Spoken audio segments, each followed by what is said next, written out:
you get ready to go or you got something you need to do, whatever, just say see you later. Politely wrap it up, or professionally, so to speak. We kind of just sit around and BS until we get tired of BSing. We're live. Yeah. I'll be good for about an hour, and when I FaceTime my little girl, so about an hour. So. Gotcha. Okay. Yes, we are live, I guess. Yeah, I hear it on Derek's phone. Yeah, we're live. Hang on, I'm just trying to share it. Yeah, we'll give everybody a few minutes to get on here. Michael Brendel, what's up, buddy? Oh, hey, We thank build, you. Thank you, Walker. I appreciate slowly. the deposit. We used to go at 6:30, Derek, and then baseball season started, so we had to back it up because I got practice on Mondays with my little guy.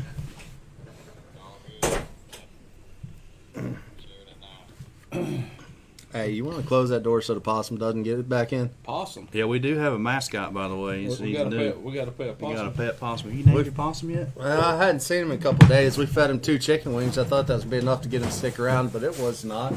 No, he's still out there. It would be enough to make me stick around. Hey, Dalton. Oh, your mom's on here. You better say hi to your mom. Hi, Mom. You gotta say hi to Mom. Yep. Hey, Shane, why don't you do me a favor and throw me that frog rod over here? I'm going to forget it if I don't. This? Yeah. I got to take that with me tomorrow. All right.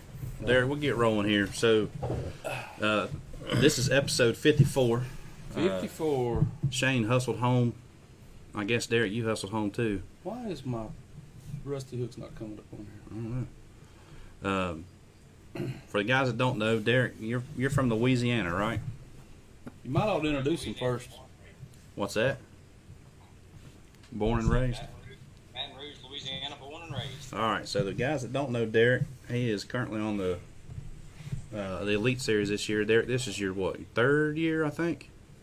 3rd year, that is correct. All right, born and raised Baton Rouge, Louisiana. So I've never been to Louisiana. I guess You're not missing anything. I've been down there duck hunting quite a few times up around Alexandria. And, you kind of get on the other side of Alexandria over there. It kind of looks like a place time forgot. Yeah, right. That's exactly right. It really does, and it's weird. So that's Derek, not all a bad thing, though. What lakes did you grow up fishing in Louisiana? I mean, you hear Louisiana, you think about bayous and swamps and cypress trees and shallow water, right? Well, it's funny you say that because I get asked that question a lot. What's your home lake? I didn't know a lake existed until I was probably a teenager, early 20s, because we just don't have many lakes.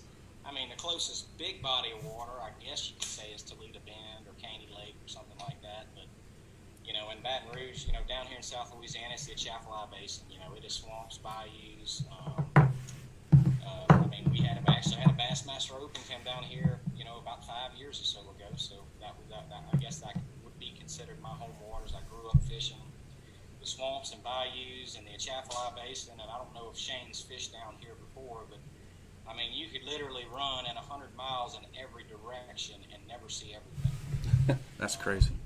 Yeah, it absolutely is. So, I guess you could say the Atchafalaya Basin to Finesse, even as far over as the Sabine River on the Louisiana side, that's kind of where my roots are. And, I grew up a shallow water fisherman, and I did not know that fish lived deeper than about 2 foot of water until I was probably a teenager. So, so I grew up shallow water fishing, grass, muddy water, current, tidal. So yeah, man, I grew up fishing in a ditch, if y'all would like to say. That's probably a better term being used, a ditch more than anything. But yeah, man, South Louisiana, there's nothing like it. If you guys ever get a chance to come down here and fish, absolutely, look me up and give me a call, and I'll be glad to get you guys out here. Sure. Open invitation. Well, I want to go to Venice. When do the redfish come in there? I've heard. I want to go for the yellowfin. Yellowfin. Well, that'd be good too. Yeah. But I've heard so many stories down there in Venice about flipping and catching bass and redfish and flounder all in the same place. And I'm going to tell you guys, well, first off, he said, when do the redfish start moving? Guys, we got so many redfish in South Louisiana. There's no when. It's just when do you want to come? They are plentiful. They're abundant, and you can catch them at any water level, any tide, any time of the year. Now, Venice, guys, when the Mississippi, Venice is basically the delta of the Mississippi River. When that river is low, and it stays low for about 3 or 4 weeks, I'm telling you guys, Venice, Louisiana is the best fishery on the planet. And I'm going to go on a limb and say that because out of Venice Marina, in one day, you can catch bass, you can catch redfish, speckled trout, tuna, blue, and then you can go out and troll for blue marlin and wahoo. Guys, in the sun, because 7 miles out of Venice, you're in 1,500 foot of water. You can do absolutely anything you want to in one day, especially when that river's low, and that's when Venice really gets good. You could literally logistically do that in one day if you really want to. Venice, I'm telling you, is the best fishery in the nation when the conditions are right, for sure. But it's just an incredible fishery. That's crazy. That sounds like so much fun. That almost sounds like a really good kept secret because it's not a secret. well, I'm just saying. Obviously we know about Venice from the classic was down there. The last one KVD won, throwing a 1.5 off of stumps. Yeah, believe he it or didn't go not, to Venice. He went in that lake. he went in whatever that lake Whatever was. that lake is up there.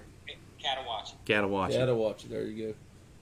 The one the one that they've been stocking Florida strains in for like 20 years, and Kevin was the only one that knew that. Well, and I'm gonna tell y'all guys, and I'm gonna, that is about the only time in history that tournament was not going to be won in Venice. And guys, Lake Catawachi in Salvador, and that tournament was out of Bayou City Neck, just south of New Orleans. Mm-hmm. Lake Catawachi, for about 4 years, might have been one of the best bass fisheries in the nation. Really? What happened, well, as we say in South Louisiana, what had happened is Lake Catawachi for years and years and years was always just completely choked up with hydraulic grass. You couldn't. There was one lane running out of Pier 90 that went across Lake Catawachi down into Lake Salvador, and that for years nobody fished it because you never could. It was always choked up with grass. So the Corps of Engineers decided to put into effect what they call I think it's called the Davis Project. So what they did is they created a diversion off the Mississippi River to help a lot of the oyster fishermen and stuff on the coast to introduce some fresh water into it, and also help the flooding in the Mississippi River. So what that did, when they started doing that, they put a diversion that went into the top of Lake Catawachi. So when they started introducing that water and that flow, the grass started dying. Uh-oh. In Lake Catawachi. Nobody had any idea what was living underneath that grass.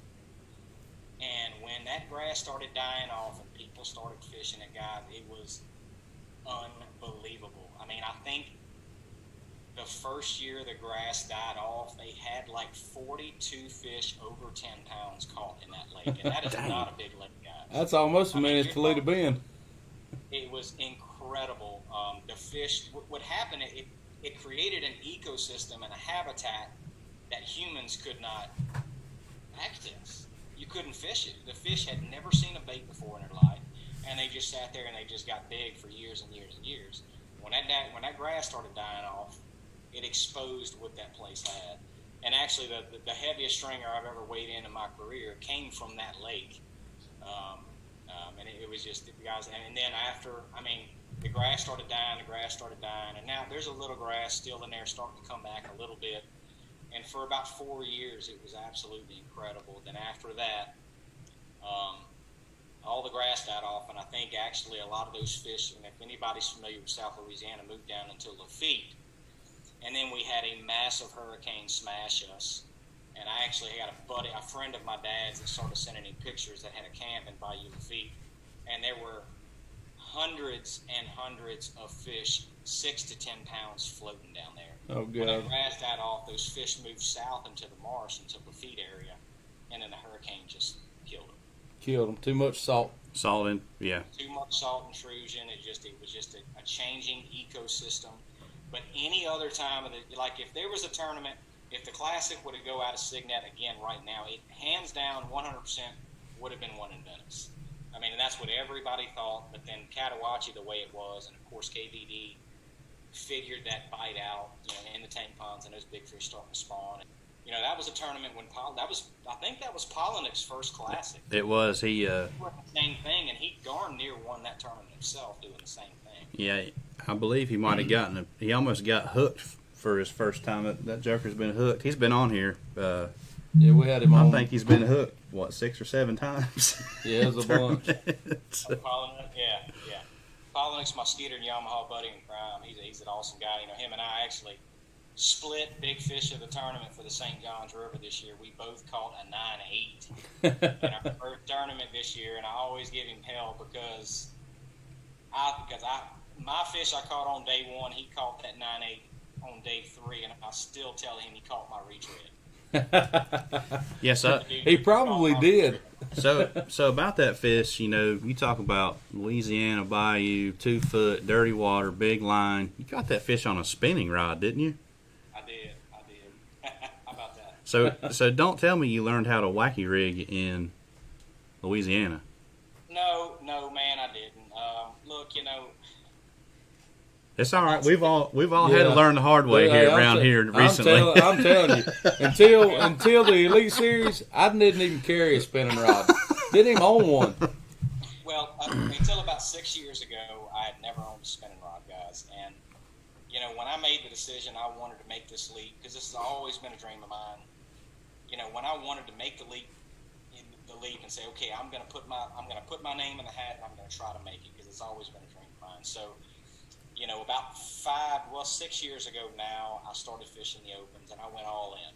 I fished all 3 divisions of the Opens, Northerns, Southerns, and Easterns at the time, because I had to make myself become a more versatile angler. At 6 years ago, I did not own a spinning rod, so I had to make myself become more accustomed to it because the last thing I wanted to happen was to qualify and only fish the Central Division where I'm comfortable with, and then make the Bassmaster Elite Series and then go up to St. Lawrence River, Cayuga or Oneida or anywhere like that or Champlain, and then just get my absolute butt kicked. So I fished all those for 3 years to get more educated, to get more comfortable in that setup, and to kind of get my bearings straight. And guys, like 3 of the 4 biggest bags I've ever weighed in my Bassmaster Elite Series career in 3 years have been on smallmouth. And it's because I tried to and that's what I preach to the youth and everybody who wants to do this is get outside of your comfort zone. Get in. If you're a shallow water power fisherman, pick up a spinning rod for a year and go teach yourself something. And guys, and like the weightless wacky worm, I'm going to tell you right now, Shane, the one person who made me start fishing that wacky worm was John Cox. I have watched that man win hundreds of thousands of dollars on TV on that little wacky worm.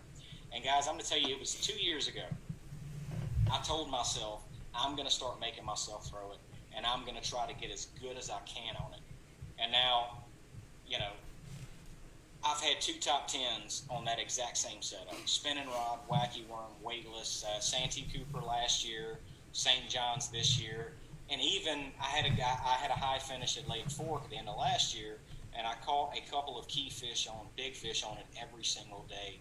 It's just, get outside of your comfort zone, and if you're going to make it in this, and Shane knows this, if you're going to make it at the top level, you have to be versatile. I mean, you have to be able to pick up a spinning rod, whether it be a drop shot, a weightless wacky worm, and I don't care if you're in upstate New York, South Louisiana, or down in South Florida, even to where, closer to you guys, in Santee Cooper in the fall, it's like when that bite's tough, guys, a weightless wacky worm will catch them when absolutely nothing else will.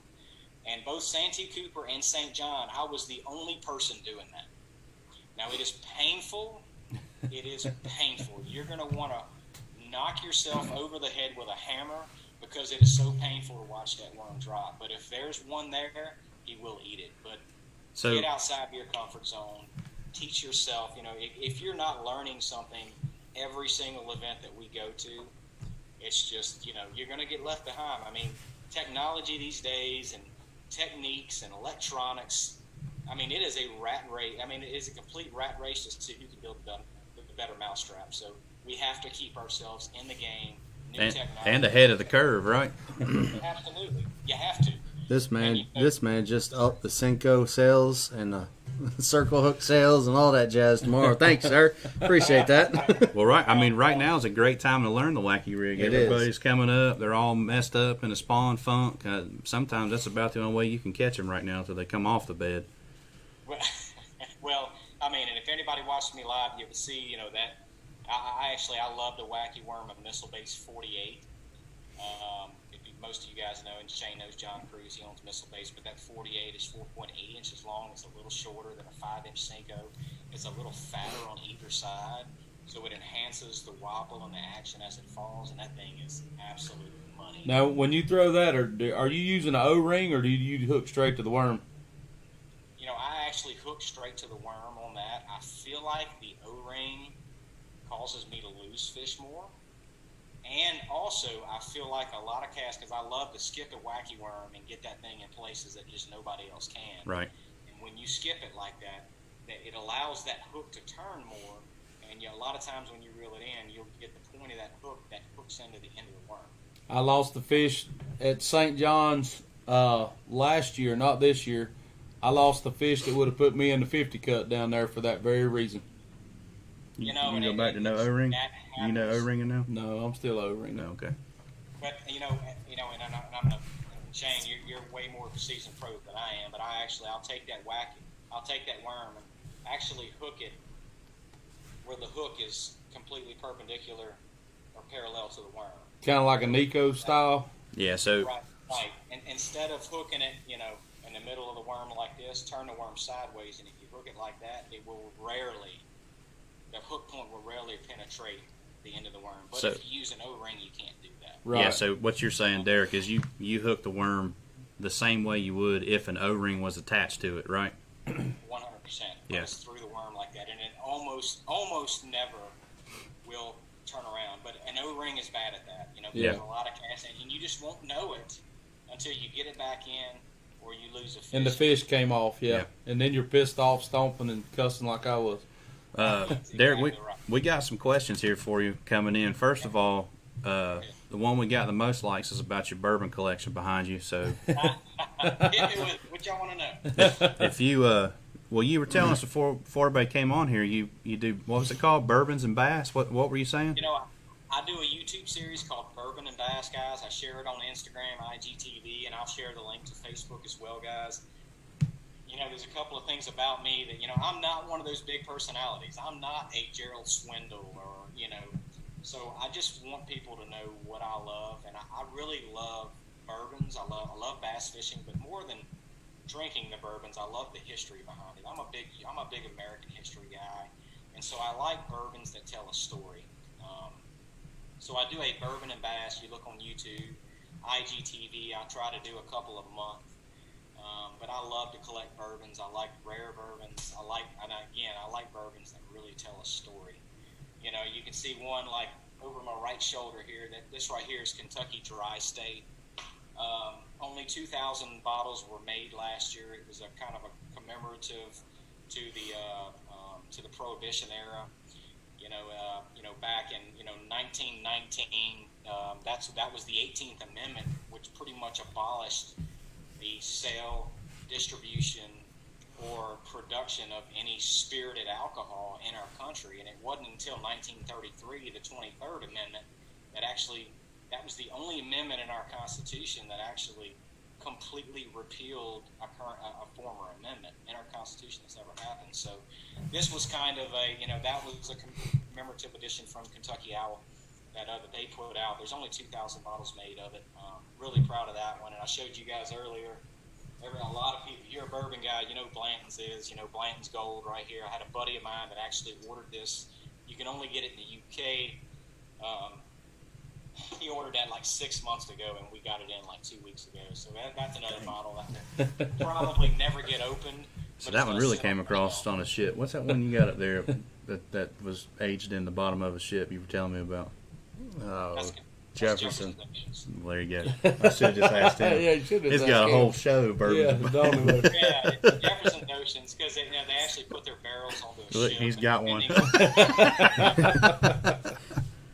It's crazy because like the barrels you're talking about in Jefferson, they put them on cargo ships and they have to cross the equator 4 different times. Temperature, the sloshness of the barrel, it depends on. So like if you can ever find Voyage 14, get it, because Voyage 14 was the most active hurricane season in history. It's got a completely distinctive taste to it. It's incredible. They got shook up. I could sit here and go on for hours about bourbons. But, So I have a question. Show, I apologize. That's all right. That's all right. So I have a question. When all the bars get open back up and they have trivia night, can I come down to Louisiana and you be on my team? You absolutely can. I bet that you are an absolute wealth of just Useless. trivia, useless knowledge. Is that? That's what my wife tells me.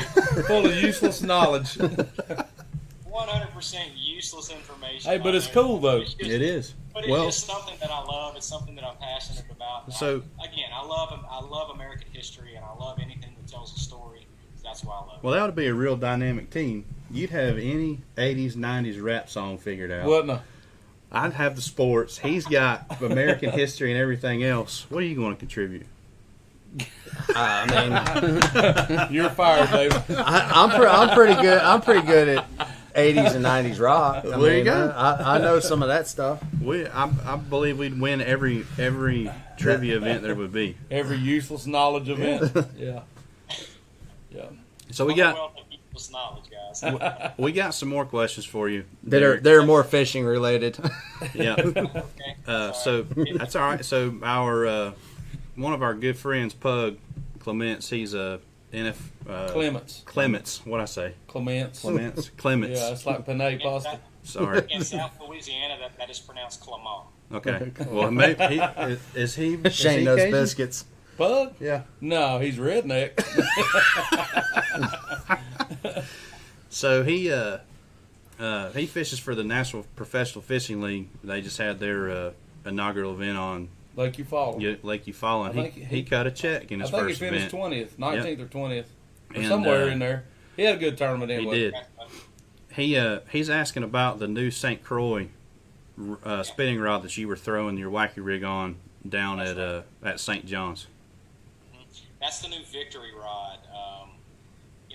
That is a prototype that I've been heavily involved with for 2 years now, starting back to the Bassmaster Classic in 2019. Gosh, guys, I mean, if you guys are not familiar with Victory rods or St. Croix rods in general, this new Victory that they developed, and St. Croix rods is really known for their high-end rods. St. Croix does not make a price point rod. Their least expensive bass rod on the market might be a Bass X that's around $100. Mojo Bass is $150 or so, but then it goes all the way up to the Legend Extremes, which is like $650 rods. Ooh. They just do not make a price point rod. So, this new Victory rod, what it did is they took some of the materials that they made in their lower end rods and they blend, which is called SC3 material. And a lot of people, and guys, just to let y'all know, and I get this question a lot, but fiberglass rods are going away. I mean, that is starting to get in the past. Everything's going more to carbon. So, they took what's called SC3 and their lower grade rods, and then they blended it what's called SC6, which is in their extremely high-end Legend Extreme rods. I mean, these are extremely lightweight, strong, well-balanced, incredible sensitivity. And they blended them together, and they put them into a blend which they're calling SC3 Plus. That's what's in the new Victory rod, but it's at a price point that everybody can afford. It's $180 to $200. And the best part about it is 2 years ago when they asked, what do you want out of a rod that we don't have? Because St. Croix has a line from top to bottom everywhere. And Shane will probably know what I'm talking about, but it's hard to find a rod that's between like a 7.1 and a 7.4. It seems like a lot of blanks kind of stop at a 7 foot and a 7.1 and they pick back up at a 7.4. Me, I'm not a tall guy, and it's all about leverage, and I used to, years ago, that's like 7 foot 2 inch lowrider by Falcon used to be like my deal. And then when I got with St. Croix, it's like 7.1 to a 7.4. I want that one in the middle. So I said we need those tweener rods in a series that everybody can relate to. So in that particular tournament, we just released the victory rod, but in that particular tournament, somebody's laughing over there. I don't know, somebody barred or something. Oh, I'm in my own world. Sorry. No, Dave. I just Dave is our resident rod builder, Derek. So he. Oh, there you go. Yeah. There you go. This is right up his alley. Hey, well, that's actually perfect. So that particular rod I was throwing, and I like a little bit stiffer rod than most people do, especially when it comes to spinning, because I truly believe that hook point penetration is the number one reason why we catch a fish or do not catch a fish. People get out there with 7.3s and 7.4s, light action, super limber, noodle, and they're just not getting hooks and fish. That particular rod is a 7.3. It's a moderate action with an extra fast tip. And that rod right there gives me the tip action to be able to skip that weightless wacky worm where I want it, put it where I want it every single time, and it still has somewhat of that parabolic bend to keep that fish hooked up, but has plenty of backbone. And guys, in St. John's River, I was throwing that on 15-pound straight braid. That was high vis, 15-pound Seaguar Smackdown, and I took a Sharpie and I was just marking out a couple of foot of it. In South Florida, because that water is so dark, I can get away with that. And if there's any situation where you're fishing dark water and you can get away with straight braid and I don't have to tie a 10-pound fluorocarbon leader to it, that is money. I can get incredible hook point penetration. And even that 9.8 I caught on day one was on that rod, and never once did I ever think about that fish was going to come off. Yeah, so that 7.3, like I said, it was a medium, extra fast tip spinning rod. You want to make sure that it has the backbone to put the hook in the fish, but even more importantly, if you're gonna fish a weightless wacky worm, you need to make sure it has a fast tip on it. You need to have a really good tip to be able to really skip that, because if you're skipping any bait, I don't care if it's a jig underneath a dock or anything, you need to have tip speed. You need to have tip speed whenever you really have to have that bait at a high rate of speed to get it level with the water and skip it underneath cover. And that absolutely plays true to that weightless wacky worm as well. But that new Victory rod is absolutely the ticket for that. Yeah, and that little bit of extra length gives you some more leverage. I would assume when you're fighting those big fish. St. John's is full of wood, cypress trees, and just stuff. Yeah. And you talk about Santee last year. That's a real popular thing down there, is the wacky rig around the trees. I was doing the same thing on cypress trees at Santee Cooper. Anywhere from a foot to 3 foot of water, and letting that thing. When those big ones get it on light line, you just got to kind of let them go and do their thing. So knowing that you can kind of control them a little bit is. And that's the biggest thing is when you're landing those fish, is take your time. Yeah. I'm going down there this weekend to get me some of that. Come on. No, I mean to Santee. I'm going to Santee. Oh, you're going to Santee? Yeah, we're not about 3 hours from Santee. We fish down there. Not a lot, but, enough to try to stay in tune what's happening. And right. This weekend should be the Wacky Worm Fest we're going to go see. Should be fun. So, Derek, you touched on it a little bit earlier. You talked about missile baits, their stick bait that you throw. 48. The 48. 48.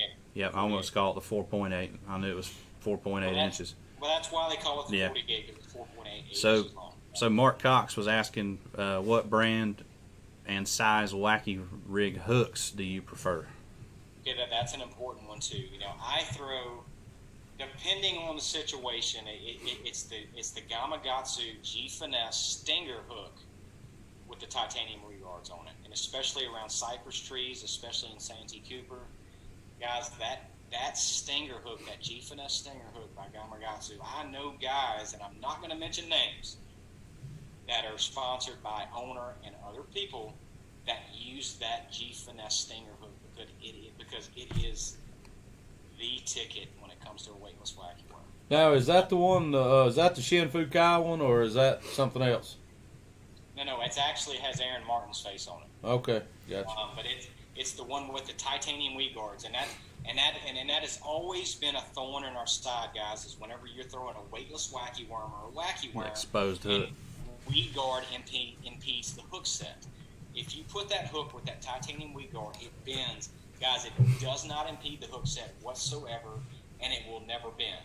It stays completely. You guys remember the old Terminator spinner? I was going to say Jimmy Houston made an entire career on the Terminator T1. I got some of those hooks up It's there. the exact same way. Now, I try to get now that it's either size 1 or size 2, depending on the situation. I like to throw the size 2, which is a little bit smaller, just simply because I feel like those fish really get it in their mouth a little better. Size 1 if I can get away with it if I'm throwing it on straight braid, but actually, if I'm throwing it on straight braid, I go with the size 1 a little bit bigger hook because I can get better hook point penetration with straight braid. But actually, in that St. John's River tournament, I think it was day 3 of that competition, I started having fish. These fish were bedding, so.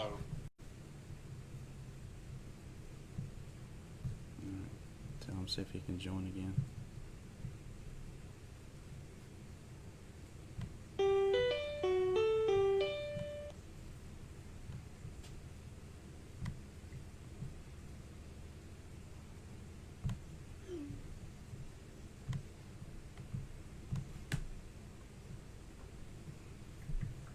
You ready? Yeah, We back on? not yet. This thing says we're dead.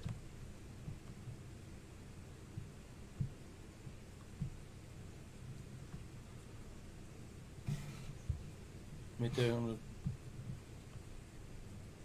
I'm Got it back? All right, we're back. All right. Not sure what happened there. We just lost our just gone. our connection to the internet there completely. We didn't pay the bill. Internet got bored. It did. We didn't pay the bill. So hopefully we didn't lose too many people. Looks like most everybody hung with us. I'm just glad it picked back up where we were. Yeah. Yeah. But you- like I was saying, that number 1, that size 1, size 2, Gamakatsu G Finesse stinger hook with those titanium weed guards. Now, if you're not fishing around a cloth cover, you don't need the weed guards, but that thing's money. Isn't that the straight shank hook, not a circle hook? Yeah, it is. It's a That's straight okay. shank. That's what- It's got a little bit of a bend to it that You said it's yeah, some man, over? that thing's I think money. I got some over there. That hook originally was that's the one that You go ahead. you found a couple years ago. We actually found them in the fly tying section before they put nano coating on them. Yeah. They used to come in a green box, like a They nothing. they didn't come in a box. They came in a big pack. They had like pack, 50 yeah. in them. They were They tie flies with them. yeah. So they got that longer shank on them. And I actually use that G Finesse hook too. That same stinger hook. You know, Shane, drifting those shoals at the St. Lawrence River. You have some. Yeah. Yeah. And we actually Ed Lochran gets a bunch of them for us, and he ties a bait keep on them to be able to, if you're throwing a flatworm or something like that, to be able to slide that flatworm up there to hold that bait in. Because if you just order the regular stinger hook, there's no bait keep or anything on it. Right. And we're sitting here looking at them. Man, that thing is so sticky. Shane and I were actually looking at each other. Was it 2 years ago in the St. Lawrence River? He was on top of a shoal and I was just off of it. We were drifting together. Yep. This pack's got Brent Ayler's face on it. Yep, that's exact. No, is it Brent? Yeah. You see it? Show it to me. Just kidding. We have to, Here, I'll walk it up there. to walk it up there to you. We used to have 2 cameras, but one of them bit the dust. So. No, that's it. That is it. That's exactly it.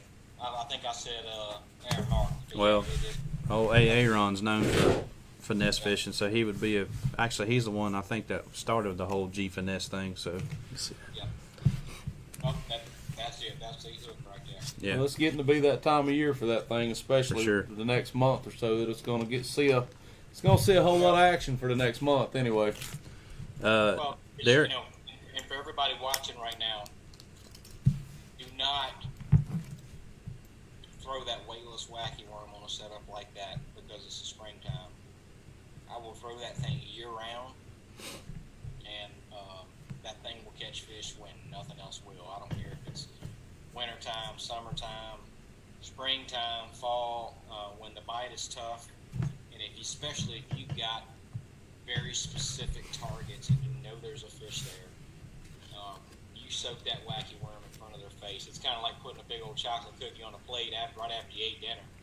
It's only going to sit there so long. You ain't hungry, but you're going to eat it eventually. Speaking of that, Todd Alton's wife came and stayed with us down there at Pickwick this week, Oh, yeah. and she made like 3 batches of chocolate chip cookies. Oh, my God. Yeah. Hey, my phone never rang, Shane. Well, I It's mean, because they were all gone. I was gonna say that's because I mean, look who's in the house. They ain't lasting long some over there. stuff you just got to keep to yourself. I mean, hey, I love cookies and ice cream. I mean, obviously you could tell, but those are my 2 favorite things. Yeah, we've been trying, Derek. We've been trying to get Shane for years to come out his weigh-in song. I tried to get him to do the ice cream truck, and he wouldn't do it.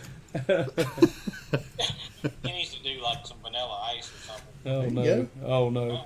You can get up there and Oh, we can't handle rap that. like Party Marty. Oh god, no! We'll leave that to Marty. But I'm going to tell you one of my weaknesses is brownies.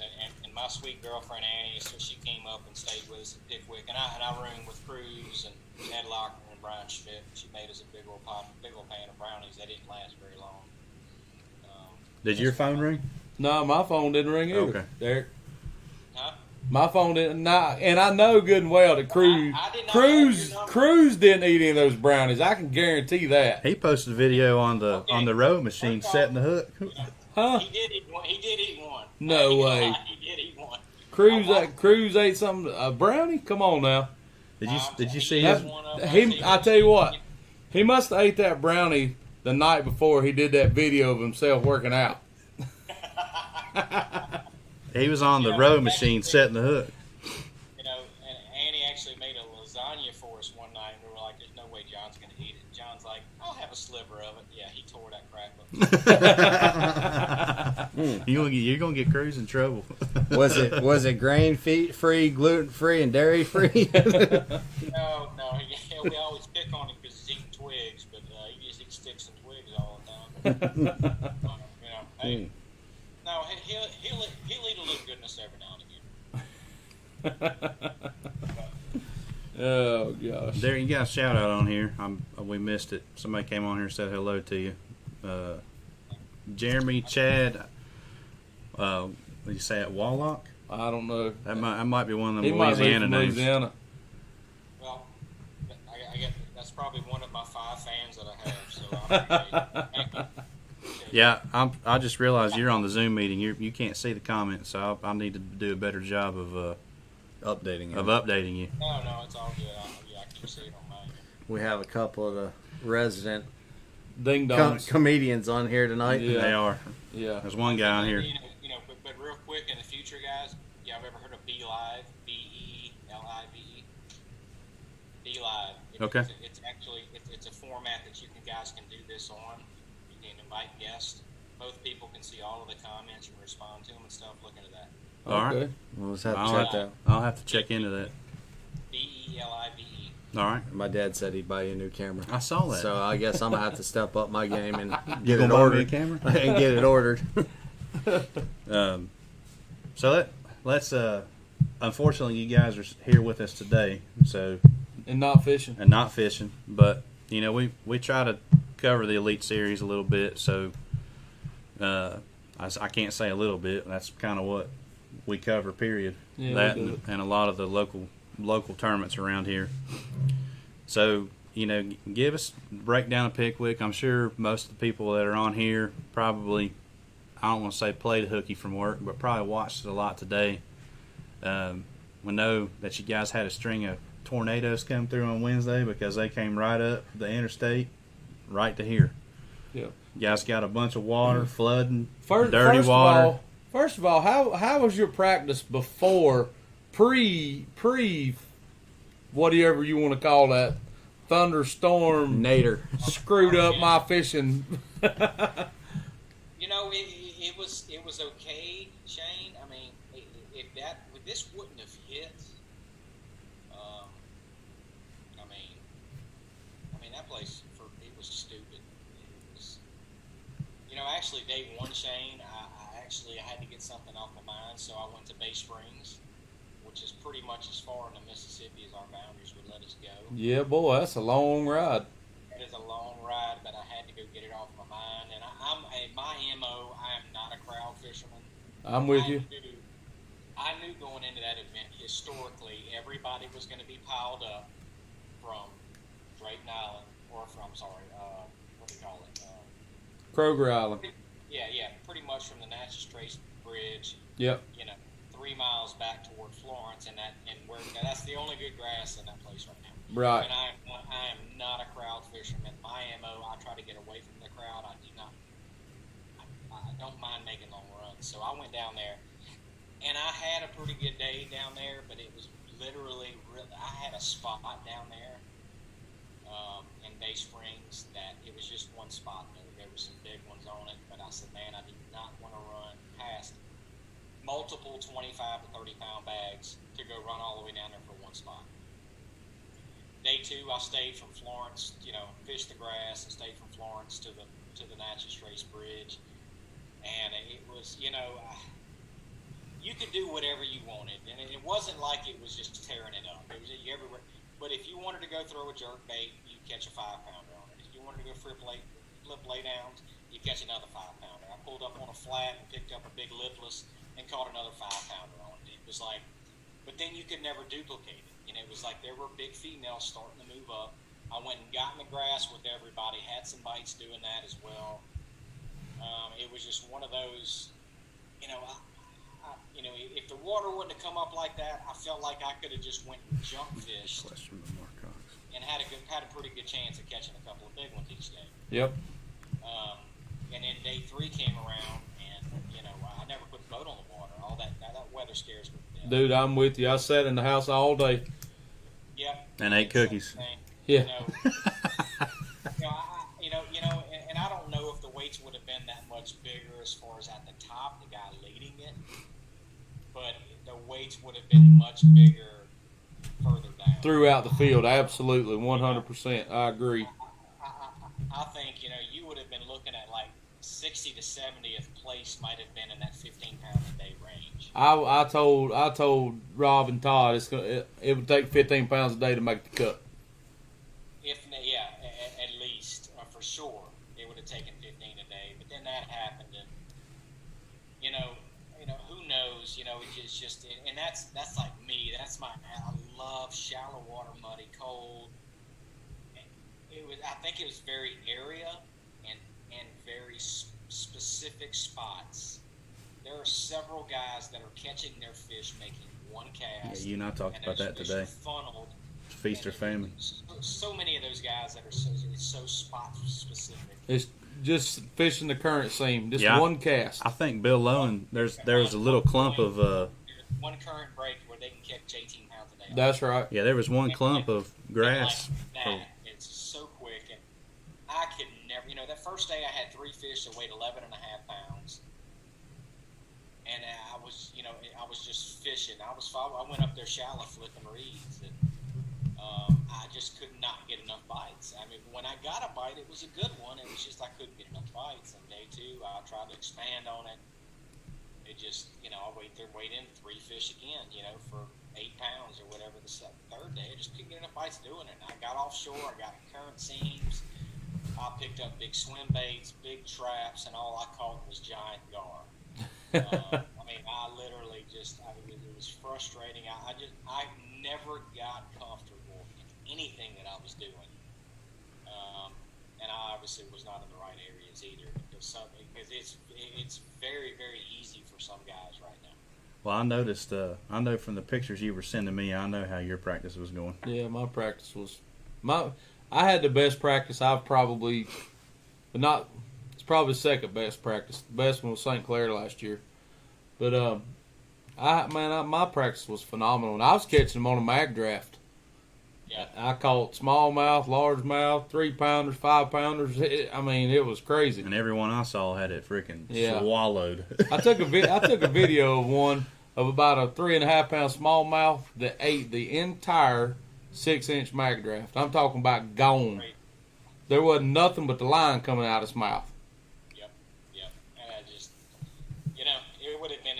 That rain and that place place coming up 6 foot, that would have been a completely different event. They're bragging on it now about how it's showing out, this, that, and the other.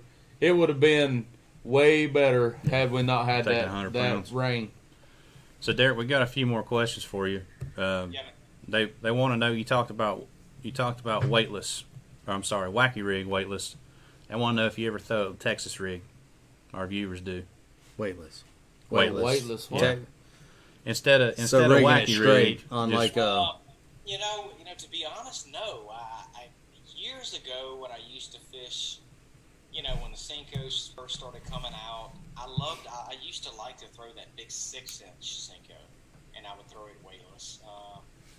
But I have not, man. And actually, 2 years ago, I had a pretty good finish my first Elite Series career. First one in St. John's River 3 years ago. And I was actually throwing that 48 with just an 8-ounce, with a really small weight, just on straight braid. Those fish were spawning then. But, I don't do a whole lot of that. I know a lot of guys that do, that have a lot of success on that. So, but I personally, I don't do it weightless very much. All right, then the next one, that's probably one of the best questions we've ever gotten. This is from Mark Cox. He says, besides Cajun Baby, that's Cliff Crochet, who influenced your bass fishing style the most? Style, Cliff's my boy. He's my boy. He's a special dude, guys. Special dude. South Louisiana, no, I grew up in my dad's mold. I grew up in bass fishing. My dad was, probably one of the most well-known anglers in Louisiana. He's won just about everything that you can throw out there. He had multiple opportunities throughout the 80s, 90s to fish, what was the BASS Top 150, and, but he always had to turn it down. He was the breadwinner of a family. I was a sibling of 3. I have an older sister and a younger sister. I did not grow up with money. He was the breadwinner in our family, and every year after year, he would get phone calls saying, "Hey, we've got a spot for you. Do you want it?" And he would have to say no. And he didn't know anything about sponsorships or anything like that. So, going back to then, it was just, I always told myself, if I ever got that opportunity, there's no way I could say no. There's no way I could not give that a shot. But I grew up fishing with my dad. And look, my dad was, he is, born in the early 50s. He was, a lot of our dads are that are watching the show. They were kind of, rules with an iron fist, full of pride. Was extremely hard on me and everything that I didn't like, not just as a kid, but in fishing as well. And he was very hard on me on the water. We fished a lot of tournaments together, and even getting into my late teens and early 20s, and I was fishing co-angler, for BFLs and all of those. He was always extremely hard on me. And when I was in my teens, there was a point where I didn't really even like to fish with him because he was just so hard on me. And even now, if we fish a tournament now, we ain't going in my boat. We're going in his boat. In my boat, I'm going too fast. I'm slowing down too much. I'm not throwing the right thing. We go in his boat, and I sit in the back, and I just fish. And I was always going up shallow water fishing. But he's one of the most decorated anglers in Louisiana. He's won just about anything you could name, but just never could quite take that lead. But I grew up in his mold, shallow water. But, he still today, he has never bought a spool of fluorocarbon line. He is very just set in his ways, and this is what I'm going to throw, and, I'm not going to let anybody tell me any different. Still does not throw a rod that's over 7 foot at all. 7 foot is a long rod to him. And a lot of you guys watching can relate, to the kind of the old school ways. And, but, I grew up kind of in his mold, but like he said, Cliff's a good buddy of mine. He's helped me out so much in the past. Kind of as I took the steps to get into the Elite Series, and he's helped me kind of make some introductions and stuff along the way.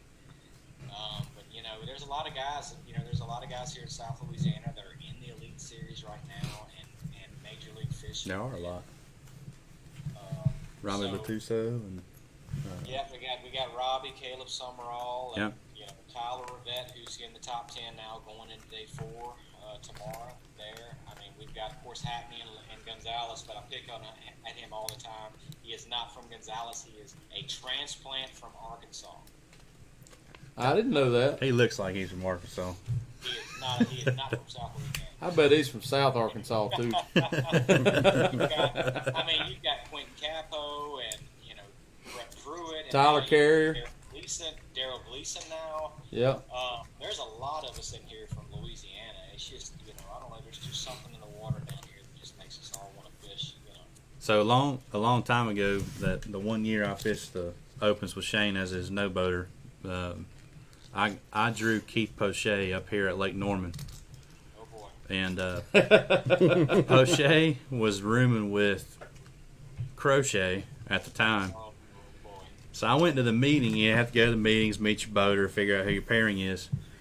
So I walk up and I start talking to Poche. We're figuring out the logistics, whatever. Well, then Cliff walks up, and Keith and Cliff have a side conversation that was no language that I've ever heard in my entire life. And I didn't understand a single word in it except supper, because we have supper here in the South. But that was still one of the most interesting 3 minutes that I've ever heard in my entire life. But like Keith Poche is not from South Louisiana. Well, whatever he was speaking was not English. Just Where's what he I from? Isn't Poche from? He's not from anywhere down here. Now look, there's a lot of Cajun French in South Louisiana. When you get 50 miles or so south of Baton Rouge, where I'm from, when you get down to Pier Part, Morgan City, like where Pier Part is where Cliff lives. That's where the alligator hunting goes on at, isn't it?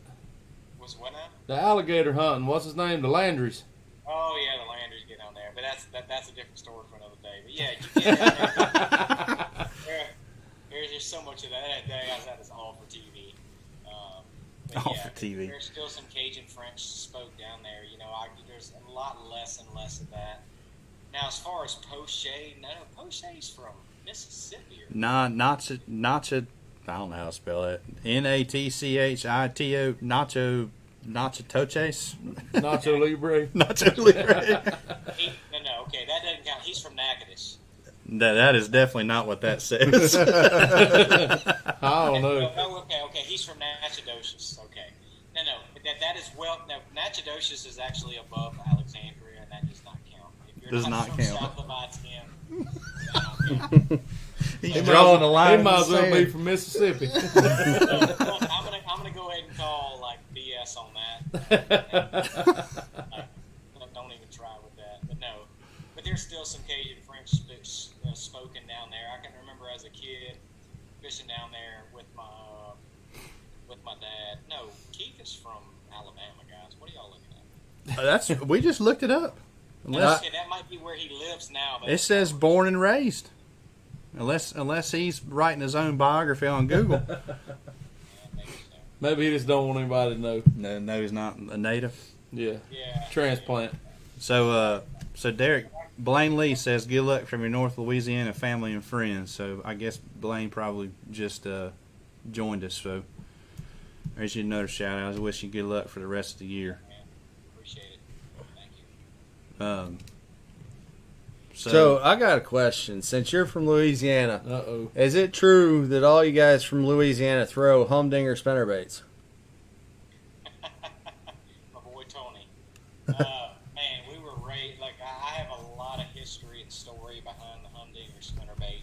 So that sounds like yes. Yeah, but I'll leave that for another day. But yes, a lot of people grew up fishing that humdinger spinnerbait. That was kind of the even before it was the humdinger spinnerbait. That spinnerbait was actually made years and years before that by a different company that Tony then took over. But yes, absolutely, that humdinger spinnerbait's probably caught more fish than any spinnerbait on the market during that time period, for sure. Absolutely. Yeah, we got one of those local brands here, Hog Collar. And that's our humdinger. Yeah. Yep. Absolutely. So Ryan Crowley's correcting us on Keith. He said he was born in Louisiana, but he moved to Alabama. Gotcha. Okay, he lives in Alabama now. Yep. Okay. He was Natchitoches. He was. Yeah, he's from that. He's from that city. I can't even say, and it's about that long. Where there's Natchitoches and there's Nacogdoches. I think it's Nacogdoches. Okay. Both of them are northern. I'm glad we got Columbia, Charlotte. Well, we do have Lancaster. That's Lancaster, where Yeah, you're from. that's true. Depends on which side of the line you're from. That's correct. I went to college with a guy from what looks like Worcester, Massachusetts, but it's Worcester. Mm-hmm.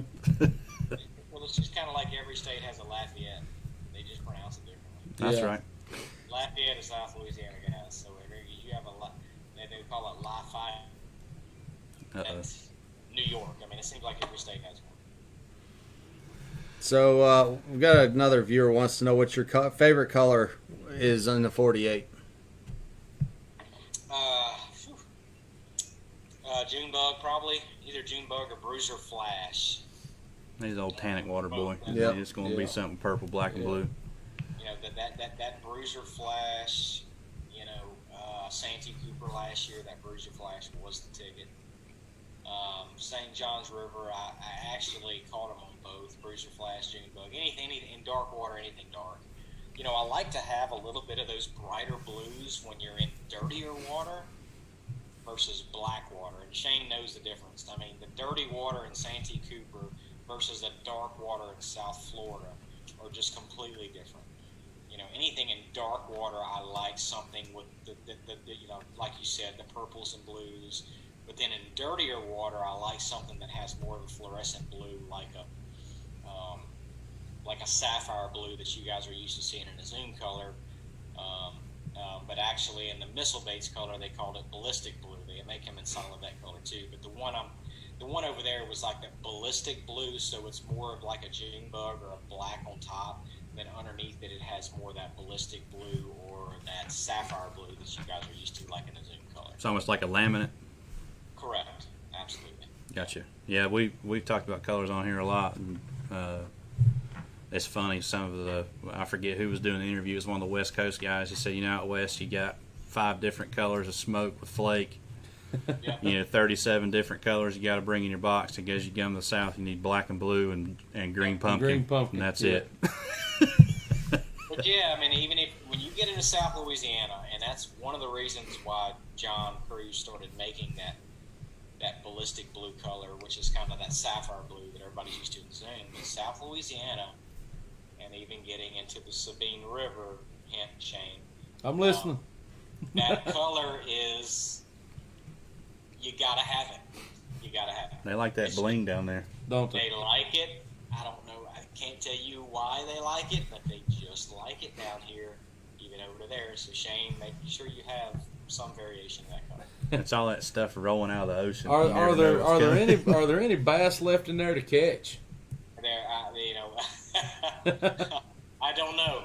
Whatever you do, just don't drive your boat up in the woods. You know, I don't. You know, and I honestly do not know. There were fish kills over there. I mean, we only had like 18 hurricanes hit that region last year. Shane, I have not been there since all the storms. I have no idea what that place even has in it anymore. But the one thing about the fisheries down here, they always come back. They always repopulate. It's because they got grass. Yeah. I don't know if it does right now. It should have some. I'm talking about our fisheries up here. We have a downswing here. We don't have any grass, and it takes it. All 3 of us will probably be gone before our Yeah, fisheries are what they were when we were there's little. like an all-out war on the grass here. Yep. Oh yeah. You get one little sprig of grass, people start freaking out. They spray it and then dump $10,000 worth of grass carp in there. Yeah. Well, that's what happened to Toledo Bend. I mean, that's why Toledo Bend went to crap, is they sprayed and they killed all the vegetation in that lake. And I've argued with biologists that say what they're spraying is only killing the salvania. But when you hose an area down with that stuff, and it kills the salvania, It kills and then it all. a week later, all the hydrilla dies too. Yeah. But And it kills the turtles and everything it else. puts all those organics in the water. Nothing else can survive. decaying. It doesn't and matter. Remember, what was it, 3 or 4 years ago, Toledo Bend was the hottest lake, or 4 or 5 years ago, hottest lake in the nation, right? 2016, my rookie year in the Elite Series, Yeah. we went to Toledo Bend, and I punched hay grass for 3 days. I made my first 50 cut there. That's the one that Van Dam won. I punched hay grass for 3 days, and it was so much fun. So much fun. You know, but even before the hay grass, that place, you guys, when I fished that place when I was younger, it was full of hydrilla. It used to be full of hydrilla. They started spraying it. The reason why 6, 7 years ago Toledo Bend was the hottest lake on the planet, hottest lake in America, is because they started spraying and killing it. The same situation I described to you guys at Catawasha. They killed all the grass, and it exposed what was in that place. And the fish had nowhere to hide. Yep. And everybody, for 2 years, everybody caught them. Everybody in Louisiana, we got a problem, guys. Everybody keeps them and they eats them. They will catch 7, 8, 9, 10-pound bass. They will fillet them, fry them, put them in a sauce piquant, a gumbo, or whatever, and they're gonna consume it, and they're gonna eventually turn into a turd in the toilet. That's just what they do here in Louisiana. Y'all need some stripers. Yeah, and Bassmaster, the best lake in America, tourism came, and Wildlife and Fishery put out a report during that time period and said, guys, the rate that we're taking fish out of this fishery is greater than the reproduction rate. You need to be careful. And so that place went, Yeah. because everybody started coming, they started taking them out of there. The vegetation died. They had no ecosystem. They had nowhere to hide. Yep. And they were vulnerable, and they got caught. And then Toledo Bend has plummeted ever since. Now, a very similar situation is like Rayburn right now. If the grass were to die in Rayburn would be the best fishery on the planet for 2 years until everybody caught them all out there. Yep. But the good thing about it is there are no docks, no homeowners association that have anything to do with Rayburn to keep them from killing that grass. So when you kill grass, you kill ecosystems, you kill, in which will in part kill the fish in there as well, because it's going to expose them. They have nowhere to hide anymore, and they're just going to get caught. So, Derek, we got another really good question for you Buddy. from Ryan Crowley again. He says, you seem to be fishing with a lot more confidence this year. Do you notice it? And if so, what caused the change? You know, I mean, guys, I just got home from the worst finish of my Elite Series career, so, you know, I don't know. You know, I kind of carry. You know, I am fishing very confident. You know, I had, last year in 2020, I had, the first 3 events of my Elite Series last year in 2020, I had bad tournaments. And I just never could get it. I don't know. And then after the 3rd tournament, I had a really good stretch toward the end of the year last year. I mean, I can remember I was almost dead bottom after that 3rd tournament points last year. And I almost made the Classic towards the end of it. I had a good stretch toward the end. I think I made all the last 6 top 50 cuts along with a couple of top 10s in the last year. And then now we had a short layover. And then starting into the first part of this year, I kind of, and Shane knows, I mean, when you have momentum in something, I don't care if it's, pitching in baseball or in football, when you start doing well, you want to keep rolling. And I actually like that we didn't have a big layoff, a long layoff. I just felt like I started fishing well towards, the second half of last year. COVID just hit us all in the gut. I mean, just, from, life back home to even on the water, Shane can relate to that. It's, I'm fishing more confidently. I have been in the last, I'd say, 10 months or so than I have in my career up until this one. I mean, this one was just, water came up 6 foot, I couldn't find them, so the first 2 events, until this event, I was in the top 10 in the AOI, so I felt like, I was fishing more confidently. As far as what it is, guys, it's, a lot of people looking from the outside in, they really don't realize how much a mindset, not just in fishing and what you're doing, but your personal life and everything that's around you, and the noise that's in your head, whether it be from a significant other or anything around there. It's trying to cancel out noise and say nothing else matters. I need to focus on the task at hand. You know, beginning of last year, I actually, and I don't mind saying this, I went through a divorce, and in my mind just was not right. And it showed on the water. And I got through a pretty bad time early last year, and there were periods of last year, especially early, where I did not know if I was even going to be able to finish the 2020 season in the Bassmaster Elite Series, just from a, just not just financially, but where I was at in my life, and I ended up turning the ship and say, God, I'm not going to let this keep me down. I've worked my entire life to get here. There's no way I'm going to let anything get in the way of me continuing this, because life's going to continue no matter what.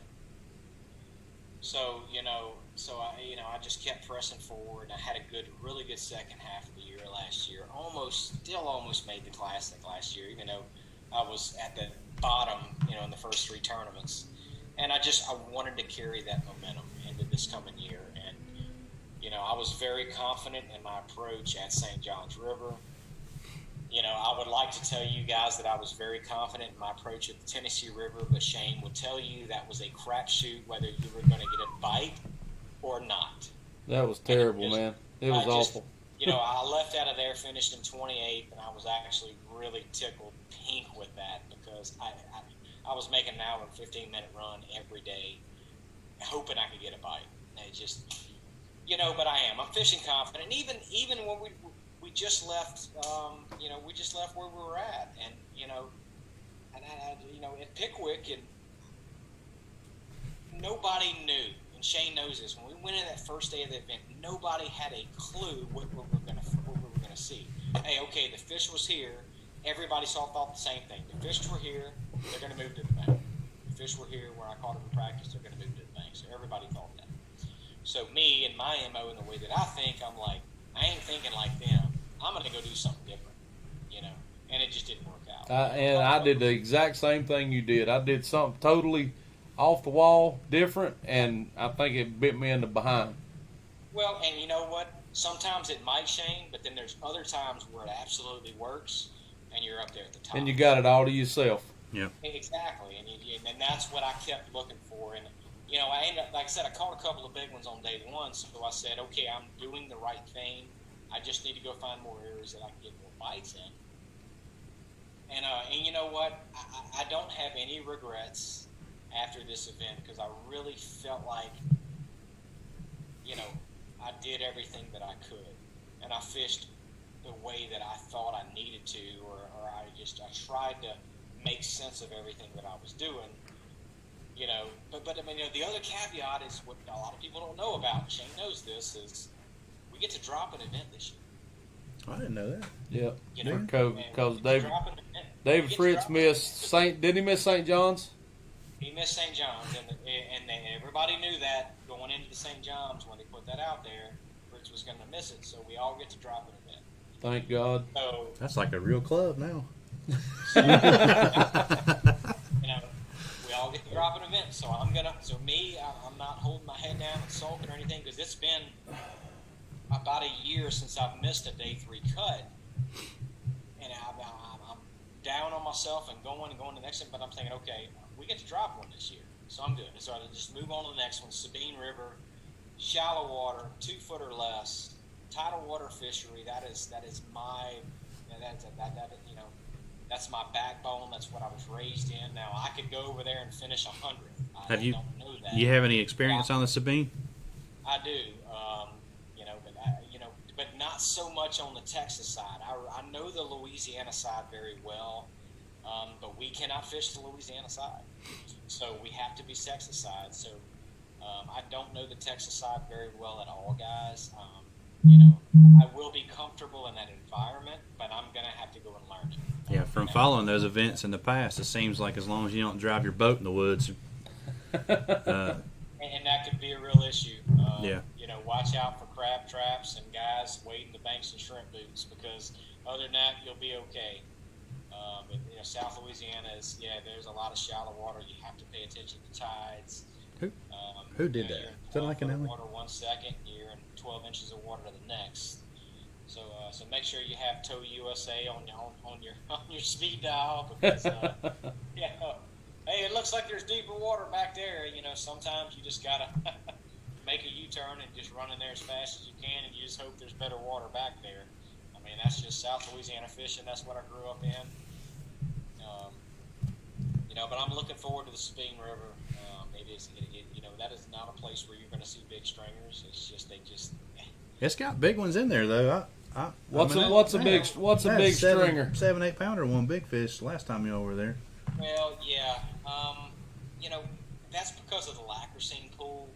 Just on the Louisiana side, that's a national refuge where they stock giant fish in. You can only fish it a couple of months out of the year, and occasionally a few of those get out, so that you're catching 12-incher, 12-incher, 12-incher, then you'll catch a 9-pounder. Dang. It's just Sounds like it's something. Lacrosine pool. A few of those fish Florida. now, I haven't heard of a great big one coming out of Taylor's on the Texas side in a few years now. I'm not going to say there's not more in there, but that's going to be a tournament where getting over that 8-pound mark. I don't think, as long as we don't get a flood, I don't think getting 5 a day is going to be an issue. It's going to be getting over the 8-9-pound mark. If you can get like a 2-pounder is a unicorn. It's like a 2-pounder kissing. You put him in a library. You can get that 8 to 10 pounds, a little better than that a day. It's going to be good. You got a And there are good 1990s fish in that area, guys. I mean, but if we river put a system fish Lake in Norman. place, and a lot of people were like, "Oh, thank goodness we don't have to fish Sabine in August." But guys, the fishing would have been exponentially better in August. The fishing in August is probably the best in that fishery than it is any time of the year. The hotter, the better. But fish carrier would have been an absolute big time issue then. So what do you think? 10 pounds a day make the cut? Yeah, but I mean, that would have not necessarily weights, but we would have been catching 70 to 80 fish a day and weighing in 7 pounds a day. Yeah, I mean this Oh, year. So God. we got a question for you. What do you think Oh, you'll have to have a day in the next event? So to make a cut. to make a cut, make the 10 cut, maybe even win. I would have to make a top 10. I'm going to say somewhere between 11 and 12 a day.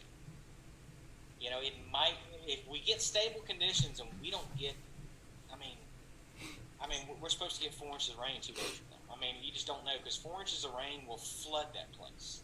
Any rain we get above us, guys, Sabine River drains Toledo Bend, so they get a flooding event up north, and Toledo Bend opens up all of its gates. It's going to flood that entire fishery. So, if we can get 2 to 3 weeks of stable conditions, no floods, 11 to 12 pounds a day, maybe, any more than that, I don't think that fishery is going to sustain anything more than that. It's got a lot of fish in it, guys. I don't know what the hurricanes did. It could be worse than I think, but I just haven't been down there since. It has got a lot of fish in it, but they just simply don't grow big down there. But there are some big ones that live there. Hackney won this thing the last time, right around the landing. He was catching 13 or 12 to 15 a day, which is almost unheard of, even in the springtime down there. Well, on that note, we got a listener wanting to know if you're going to make one of the crazy Sabine runs. Like to Houston. Yeah. I'm gonna no, not that time of the year. If it were a couple of months earlier, or it was a month or so earlier, and there was still fish spawning, I may. So you think they're done with the spawn when you guys go? 100% they're done. Yeah, guys, they were done in February. These fish down there spawn from end of January to second or third week of January, whenever that full moon is. So they're 100% done there. And it can be fun. Now, like I said, if the river stabilizes and we don't get a bunch of floods, we're going to catch a lot of fish. There's shad spawn to deal with? A little bit here and there, but we're not. No, not really, guys. Too shallow a We're fishery, I talking- guess. A lot of what we're fishing is brackish water. which a lot of shad for say don't live in. Right.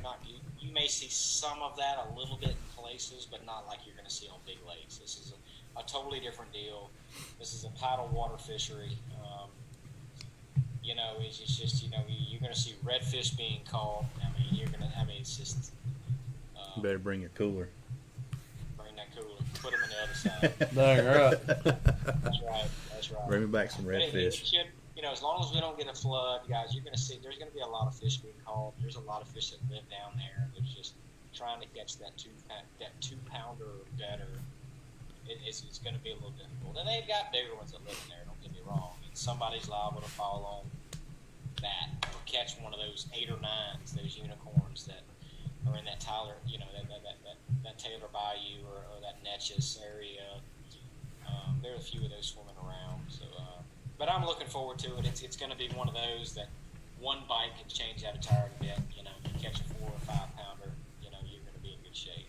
So we're kind of leading into this. I'm leading you down a rabbit hole here to lead up to our next question. Lord. It's about practice. So, Yep. Pug's asking. This isn't just about the Sabine. It's just in general. When you're practicing or making decisions during the tournament, are you focused on positioning yourself for a win, or do you focus more on just catching 5? Win 100% every single time. We're all different. Myself, Shane, and everybody in the Elite Series, we're all different in how we approach a tournament. Nobody's right or wrong. I have one goal that I try to achieve in every practice going into day one of the event is I need to be confident that I'm around the right size to win the event. If I'm confident that I'm around the right size going into an event, the rest has to take place. Because guys, in 3 days of practice, we cannot practice enough or find enough to get us through 4 days of an event. If you're lucky enough to make it to day 3 and then day 4, guys, we're and Shane knows this, we're fishing on a whim at that point. We're fishing new water, totally different than we fished in practice. And a lot of people tell us, oh, you guys are sandbagging. You said you didn't get many bites in practice. But guys, if I'm fishing in my own practice, if I catch a fish that I think is significant, and that could be different anywhere. In Florida, it could be a 4 or 5 pounder. In Sabine River, it's a 2 pounder. If I catch a fish of significance, I set waypoints and I leave. I'll come back in the tournament and I'll try to figure it out. But I'm a true believer of when you catch a significant fish, wherever you are, whatever size that is, there's more with it. I'll come back in the day of the tournament and I'll try to figure that out. So you're positioning yourself to win, but it's almost like you're positioning yourself to win that day, right? Right. And a lot of what I catch in the tournament, I just don't know. We don't really know until we get there. I don't lean on fish. I don't sit there. Oh, I caught. Can't win in practice, right? Say, hey man, I caught 25 pounds Right. yesterday. I don't know why I didn't catch him in the tournament. Everybody watching knows that guy. Yep. And if you're that guy, change the way you scout, because if you scout that way and you put the hook in anything, don't expect to catch those fish in the tournament. Yeah. We get asked that a lot. They're just not going to catch them like that. So if I catch a fish of any significance, I'm waypointing and I'm going to find something else. It's just I'll come back during the tournament, I'll make it stop and try to see if I can figure it out then, because we just don't have enough practice to be able to really try to dial it in. Sure, we get asked that a lot, Derek, and Dave and I fish a lot around here, and to be honest with you, we'll work during the week. We don't get to practice, or I don't get to practice at all. I pretty much jump in the boat and fish a tournament. But when we do go somewhere to practice that I'm unfamiliar with, I do know that if I get a bite and shake him off, there's a chance that he might be there tomorrow. But if I stick steel through his face, he is not going to bite the next day. You ain't going to catch that fish. And I'm going to tell you right now, guys, we got 100 guys in the Bassmaster Elite Series right now. And they're not – these guys did not get there because – That's right. They're going to find them, and they're going to get the bites. And I'm going to tell you right now, those 100 guys are the best instinctive fishermen on the planet. These are guys that can go out instinctively and fish their style, whatever they think, and they can make it work. I get that question all of the time. I work a lot with the high school fishing and collegiate fishing, and I get that question all the time. The most asked question I get is, how do you break down a body of water that you've never been on? And I tell them the same thing every time. And I say, guys, I said, I don't mean to punt on this one, but I said, that's up to you. And I said, that's trusting your instincts, your gut, and just going fishing. You know, I can sit here and write down a map of Toledo Bend and just say, okay, it's a springtime, fish should be shallow here, fish should be shallow here. But you're riding down a lake and you see something that looks good, or you did some research the night before on a map and saying, hey, there's a creek channel that swings in on this bank right here, so this is where fish should pull up first. I said, you know, that's up to you. You know, the best are the best because they're the best instinctive fishermen on the planet. They can figure it out really quick, and they can trust their own gut and their own instinct, because Sure. we're all different as anglers. Yeah, so There's there's some questions on here about that for you, Derek. So one of the guys was asking. He said he's never fished a big river system before. You know, asking where fish stage to spawn, and you know, actually how they use the river to get to the backwaters to spawn, and how they, you know, I guess realistically just how they migrate backwards and forwards. I don't know if you can elaborate on that a little bit. I know out of us three, you definitely have the most river experience. So. Well, I mean, it's every river system's different. Every one of them's different. I mean, anytime you're in a river system, current plays a big part in everything. And if these pre-spawn fish are going to position themselves in current to feed, I mean, they're going to ambush spots, high percentage, points, current breaks. You know, anything those fish can use to their advantage to ambush prey. And again, that just goes back to just instincts. Just, hey, there's a big laydown coming off a point, and there's a current swing right in front of me. That's a good place for a big one to hang out before it moves into a backwater. Yeah, you're seeing a lot of that at Pickwick right now. I think Bill Lowen's caught 3 limits off of one patch of whatever they call that grass down there. Hay grass, yeah. Yeah, absolutely. And then I caught a 6-pounder on day one off of reeds, and it's just you got to be in the right area. But I mean, a river system, but breaking down a river system, I mean, it's just using your gut. You know, it's looking at something and saying, hey, this is, if I was a largemouth bass, I would set up in this eddy to where I was facing this current seam coming, and this is where I'm going to look for bait, whether it be an edge of a point, an edge of a laydown, on a point. You know, it's high percentage stuff. Yeah, the biggest thing you got to remember about largemouth is he's lazy, right? So he's not going to swim in the current. He's going to find the seam. Smallmouth or slight feeders. That's right. You know, they want to be able to look at their bait from a long distance. Largemouth, totally different. Absolutely. And you're seeing that at Pickwick too. It seems the largemouth bites nuts right at daylight, and then once the sun gets up and that dirtier water, Done. then the smallmouth start biting and the largemouth just shut off. And that could change. I mean, guys, do not be surprised if we get into an event to where tomorrow, guys, those smallmouth in that place are this close to spawning. If they move up and start spawning on these 45-degree banks just outside of current seams, I mean, you could logistically see somebody weigh in a 25 to 30-pound bag of smallmouth. That's crazy. In Alabama. If it hadn't have got cold right after that storm, I think they would have went to the bed already this week. Agreed. And guys, when smallmouth spawn, they're stupid. They're dumb. Just throw anything within an area that they can see, and they're going to run over there and eat it. They're just dumb. Well, Steve, I don't know if you guys watched or not, but Steve Kennedy lost to smallmouth today. That was an absolute giant. I seen that. Broke his line. He breaks more lines than I've ever seen anybody from. Always breaking lines and losing. Anyway. So back on the one of our weekly listeners, Bill Sporney, he's got a question. He said, if you got 5 keepers, and obviously this is during the tournament, do you switch mentally to start upgrading, or you just keep on grinding, trying to make smaller culls, I guess? Gosh, that's a very broad question. Depends on the situation for sure.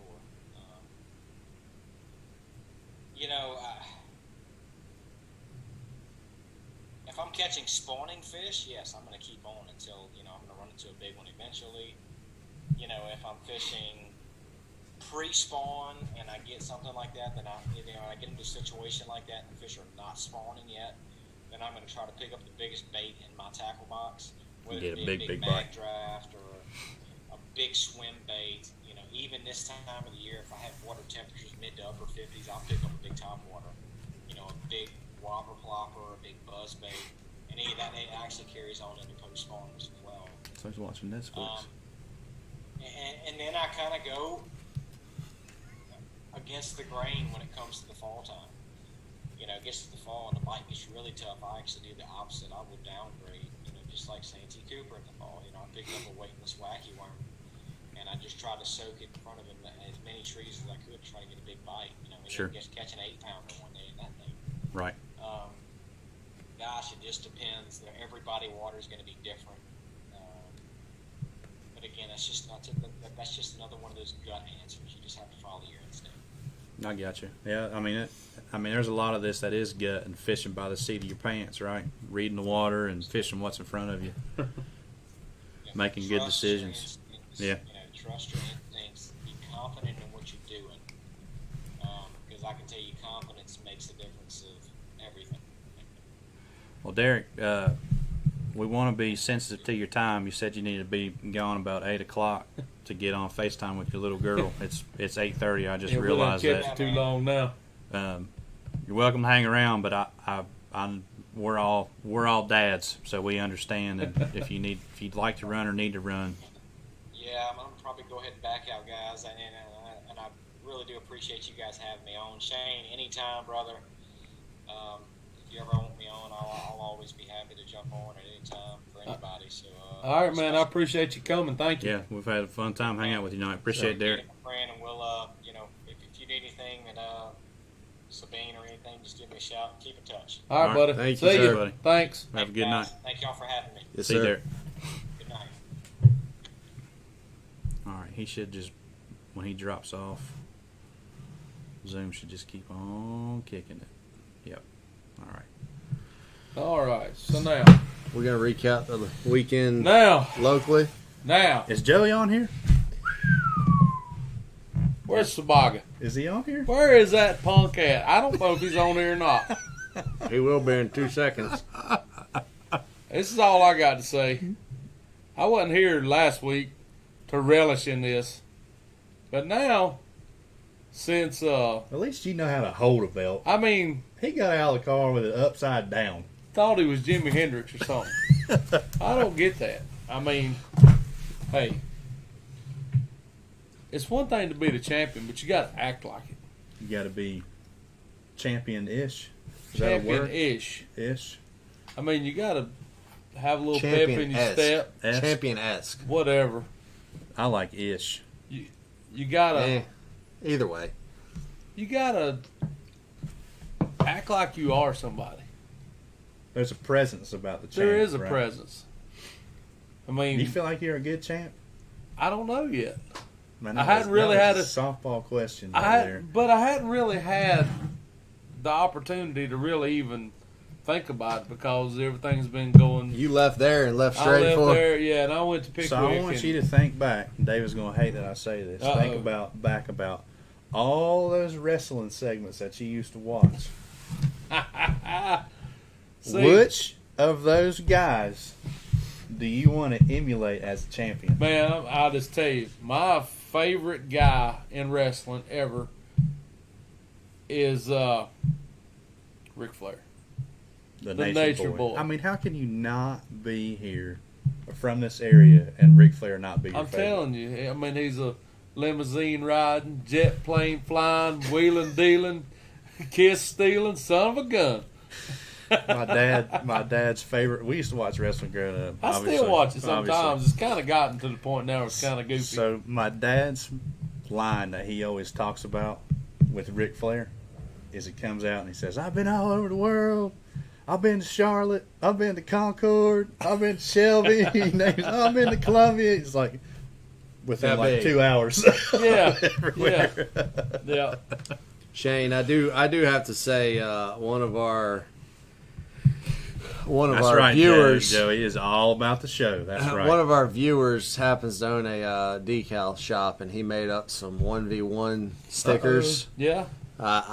If my father does his job, I will have one for you the next time I see you. We're gonna sneak and stick one on Joey's truck. I think I seen Joey put his little rematch video out there.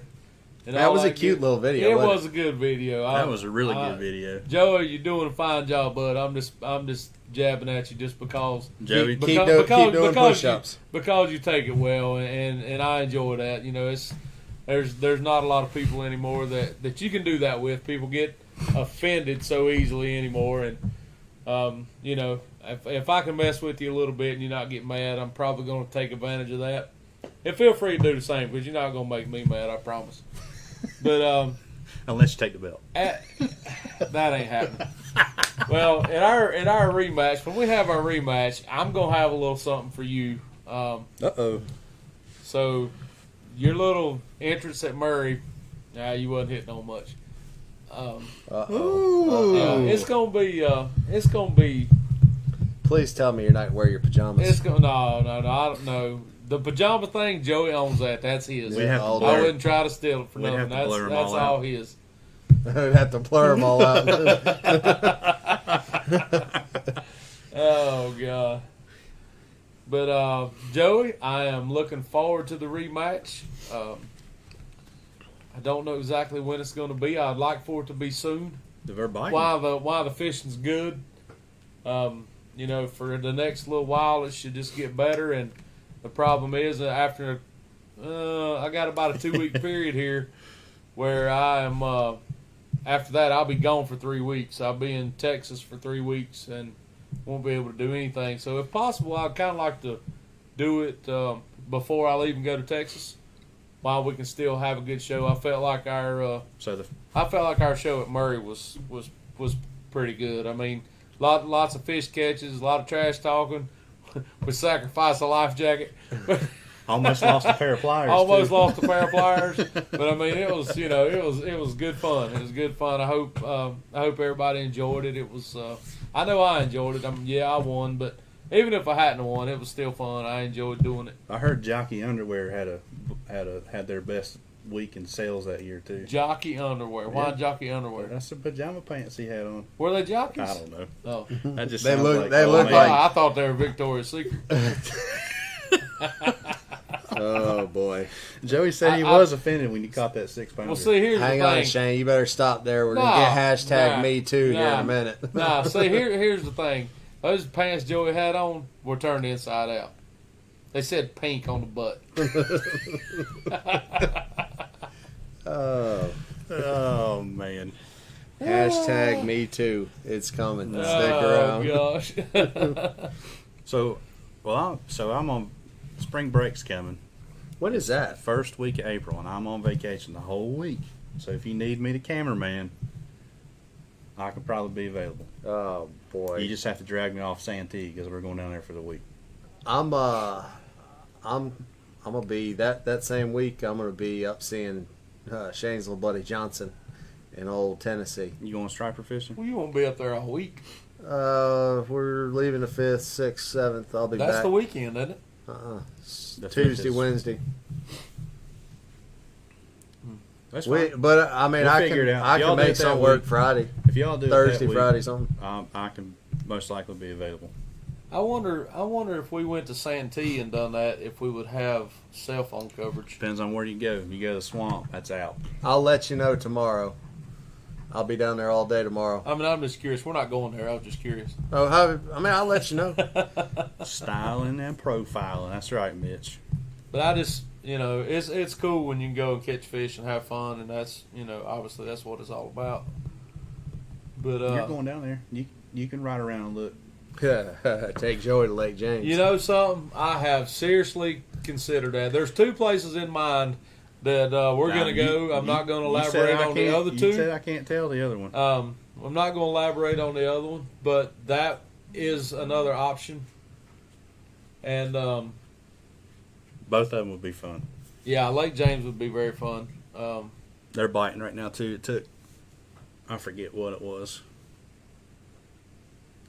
Didn't it take almost 25 pounds to win there In Lake James? this past weekend or the weekend I hadn't before? seen anything. Lake Levy. Levy, where's like? Did you build a lake? If you build a private lake, I'm in. Let's go. You guys can race around the bank to the spillway. That'd be all right. You go to Fishing Creek. No, Stumpy Pond. no. I've never been to Stumpy Pond. You'll tear your stuff up. Well, I'm definitely not going to Stumpy Pond then. No, it's going to be. It'll either be Lake James or the other lake to be named later. I can't elaborate because I don't want Lake X. I don't want Joey on the phone. I have an idea There of might which not lake be a that whole lot of is. fish catches on that lake, though. What? There might not be a whole lot of fish catches on There that might lake. not be a whole lot, but the ones that are caught are going to be big. Yeah, they will be big. I think I just caught the drift. Yeah, that could be The megalodon. all depending on the weather and how bright Joey's pajama pants are.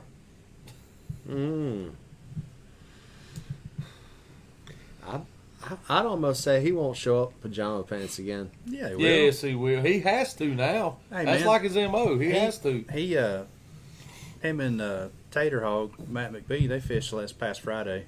Yep. And he won that day too. That's like That's his true. thing, man. They did. Hey, Joey, that was cool, dude. The St. Jude's thing. I don't know how much money you guys wound up raising. I talked to Joe on the way over here on just over $3,000. Wow, that's awesome. I know I donated a little bit, Yeah, wasn't a whole I lot, donated too. but you know, You had to donate more than $12. I donated $25. Yeah. No, I'm just saying they're only asking $1 a pound. Yeah. Well, I told them on the video I was just going to donate $25 because I know they wasn't going to catch 25 pounds. So There you go. when the fish are spawning And they're that's throwing, that's they're when you throwing make out- that's when you they're make a throwing side A-rig. bet.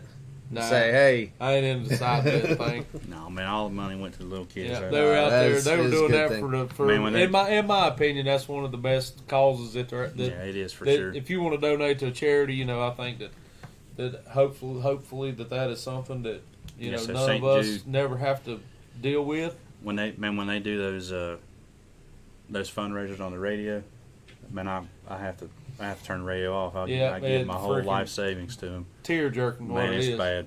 Tear jerking. speaking of doing a fundraiser, we kind of toyed around with an idea of maybe doing one, jump on the bandwagon, so to speak. Yeah, we could maybe do that. We might have to take this old day trip here in the next week or so.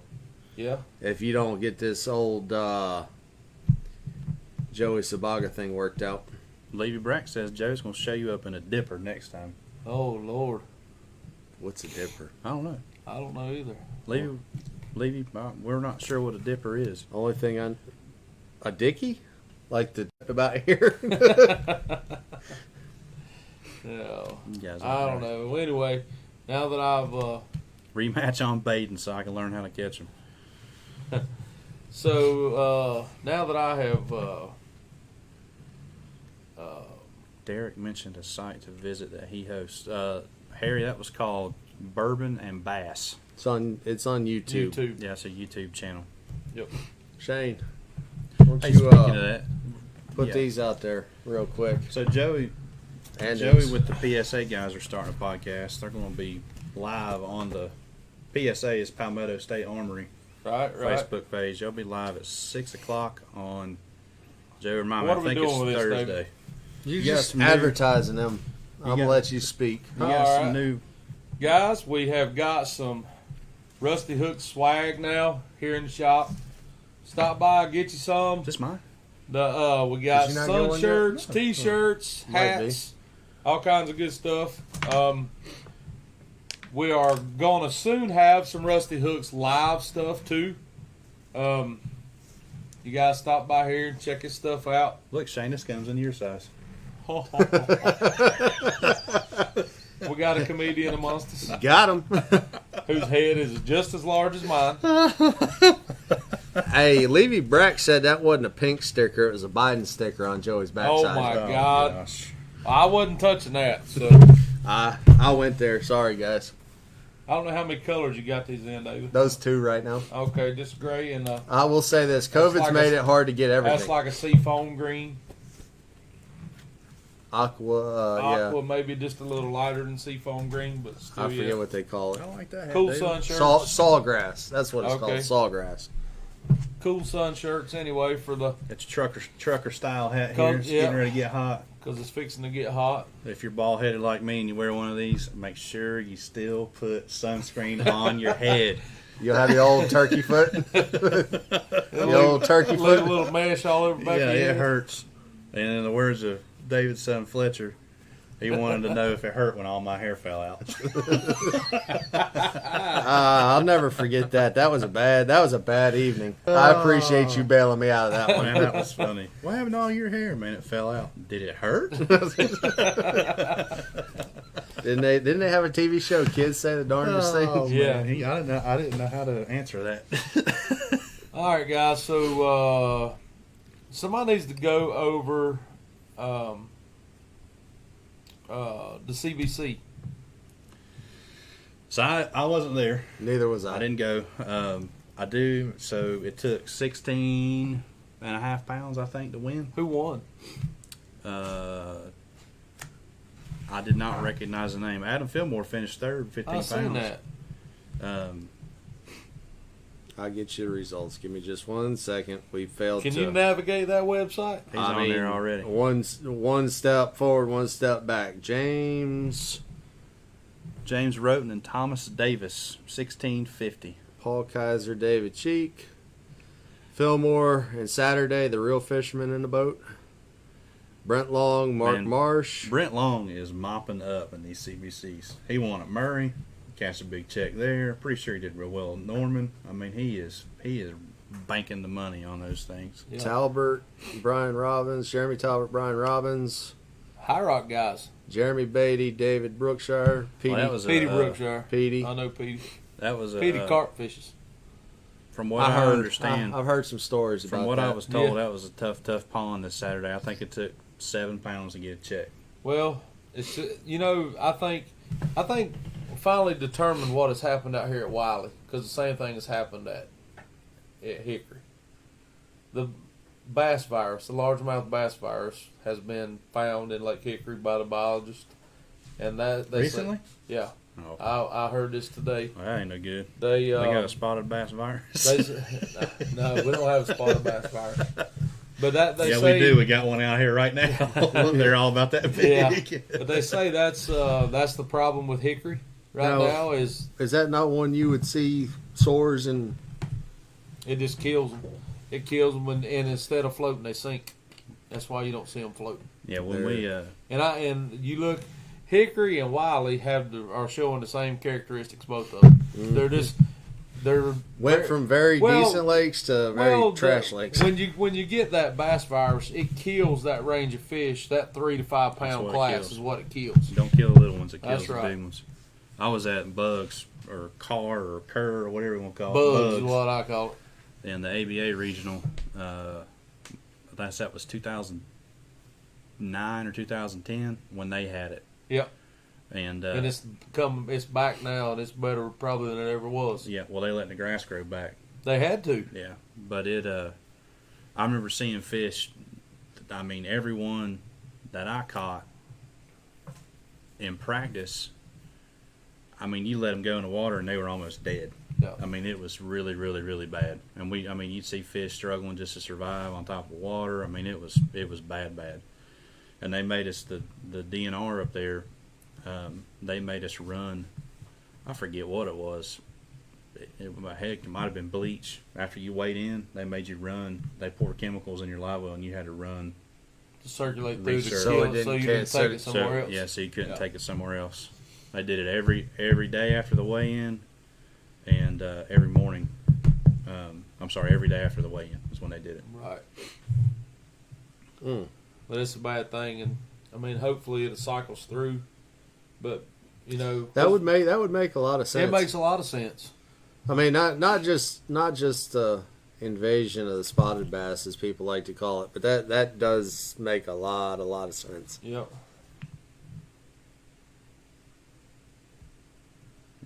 Shane, Mark Cox wants to know how much you throw a Carolina rig. Mark, I'll just tell you straight up, the only place I throw the Carolina rig is up north. On one lake, Champlain. No, they bought it on the St. Lawrence River too. Do they? Man, those the smallmouth up there, you can take a Zoom speed crawl, Bizbait's cutter crawl, whatever kind of crawl you like to throw, and put it on the Carolina rig up north for the smallmouth. And you know, you see people talk about, they complain about the wind blowing, this, that, and the other. Well, this is what you do up there when the wind blows. You turn your boat into the wind, turn the trolling motor on just enough to where you kind of drift back and keep bottom contact with that thing, and just wait for them to bite it. Because you're going to bounce across a rock that's got them on it. Mm-hmm. And it's the dumbest fishing ever, but it's the most fun fishing ever, because you catch a 3.5, 4 pound smallmouth on the Carolina rig, 20 foot deep. And when you hit him, the first place he's coming is to the top. And when he comes out of the water, it's 3 or 4 foot up in the air, cutting back flips and everything else. And then he goes straight back to the bottom. Yeah. And anybody that loves fishing knows that that's really fun. It's kind of heart stopping in a tournament. It's very hard when that weight's out here and doing this number. Yeah, but it's still it's probably something that don't get talked about a lot that guys use up north, because you hear so much about drop shotting and little stuff and spy baiting, and all that stuff works. But I'm just going to tell you, the most effective tool that there is for a smallmouth up north is a Carolina rig. Period. That's almost as bad as trolling an Alabama rig. It is. Well, at least you agreed with But me. I can tell you this, it's friggin' effective. So it's trolling Alabama rig, from what I hear. Ask a kayaker; they'll tell you. Oh God, we're not going down that hole. Forget. Let's talk about something else. Hey Eddie Hall, what you doing? I know you ain't doing nothing. You probably sitting at home, aggravating your wife to death. Jody fished hickory with Jay, with his son. Did he? Yeah, he said A-rig on here. I'm guessing that was talking about the guys that I think the guys that won, that were in the top whatever, had some A-rig jerkbait fish. As I say, learn the Finesse Carolina technique at Fork to still produce in the spring and fall. Please, I need a fish tech. I'm not sure what that means. I don't know either. Who's going to Santee this weekend? I'm going. You going down there tomorrow? Maybe. Who you going with? Maybe. You already said you were. I'm going tomorrow with my dad. I'm going to go try to break in this new prototype frog rod. See if I can't snatch one with it. Go with little buddy. Little buddy. My dad and Carl. you know what? If we get into something tomorrow, we might go live for a minute if we got service. Yeah, you should. We might try to do that tomorrow, guys. Where are you putting in it? We're going to put it in Blacks and fish the lower end of the upper lake and the top end of the lower lake. Jody said they had 3 for $8.66. I'm assuming that probably got you paid, Jody. Yeah, it did. So I think 7 pounds was the last check. My partner cut a check with my name on the thing. I wasn't there. That means you'll get you a $10.99. No. Maybe. I'm going to have to talk to Brett about that one. Jeremy did you dirty too when you and I won that one cat we fished together in the fall. He made all the checks out to you. I needed something to write off. I'll figure it out. Oh, gosh. Do y'all think the bass virus could be at Norman?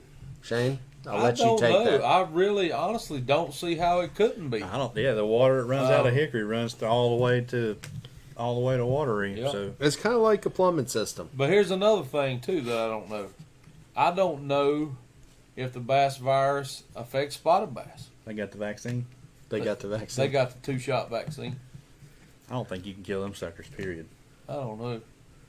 I really don't know. I know this. If you throw them up on the bank, you can kill them. Yeah, we don't want to do that. No. I don't know if you throw them up on the bank and leave them up there for a couple of days. Have you ever put them back in the water? No. They might swim again. I know. Although I know one way you as sure as heck can kill one, and that's hook it in the tongue in the summertime. Dead as a hammer. I mean, it within In seconds. I had one this weekend. Now, I will say that I've seen resilient fish, I caught one out here this weekend. It was about 2.5 pounds on a jerk bait. I pulled it in. The jerk bait was gone. Didn't know where it was. Ate it. Deep. I did surgery, got out, the fish was bleeding, and I just threw it in live well. I was like, well, I'm going to watch it, see what happens. At the end of the day, that was the meanest fish I had in the live well. Well, when the water's still cold and there's a lot of oxygen in it, they do a little bit better, but you can catch them up shallow in the summertime or post-spawn, really, I guess is what you should say. You hook them in that tongue, man, it is gone. That might explain a lot of what's going on with the Catawba River chain, because even a couple of the watery hammers were That's in what here Jay today, was and saying about water. it took 16 to win there Saturday, and that's like way down. Yeah. It should be taking low 20s. Russell, I lose every fish I hook on that hook. What hook are you talking about there, Russell? Would you happen to be talking about this one? I don't know. You had a frog over here a minute ago. Oh. Well, you got to tweak the frog hook. Shane, you want to show that? That'll be our little tackle technique tonight. Or, You just tie them together, don't you? Well, there's all kinds of stuff you can do to frog hooks. You can bend them out. I always 100% tie mine together.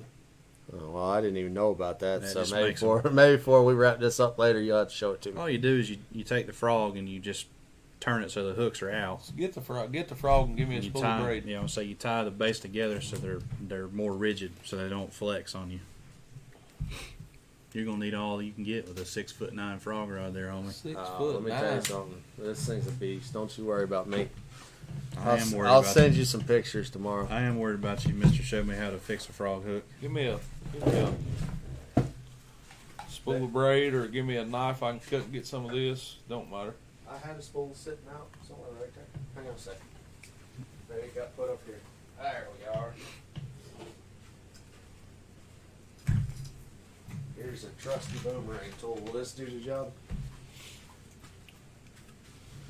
Right here is tip number 1 to doing this, guys. Listen to me good and listen very well. Don't hook yourself. No, when you get ready to do this, see how the frog is tied on and the swivel, I pulled it all through the frog. If you pull this thing out without a line tied to it, you will have an extremely hard time getting your line through here and out this little hole to tie onto that swivel. This, I speak from experience.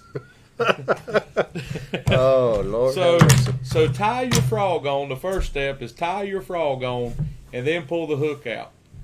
Then all you got to do, you take these hooks right here, get you some braid,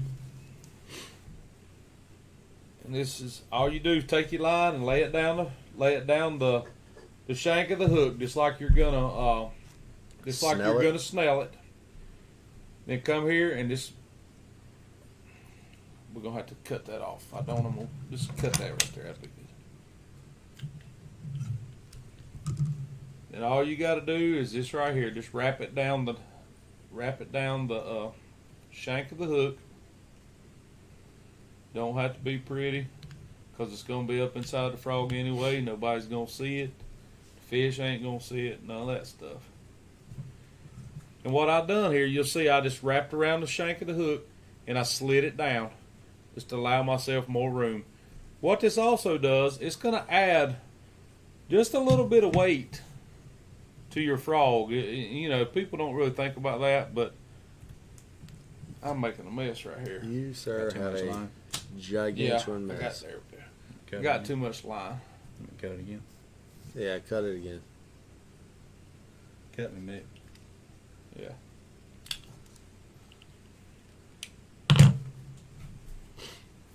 But you'll see all I'm doing is wrapping the shank of the hook and sliding it back down to make it tight. It's nothing special.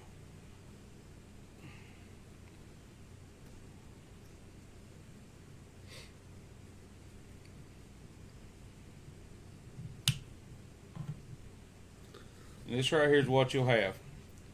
See how I've got this thing just pulled down the shank of the hook there? That wasn't supposed to come off like that, but it did. But what this is going to do, got to take and tie you a little overhand knot on this thing to kind of cinch it down.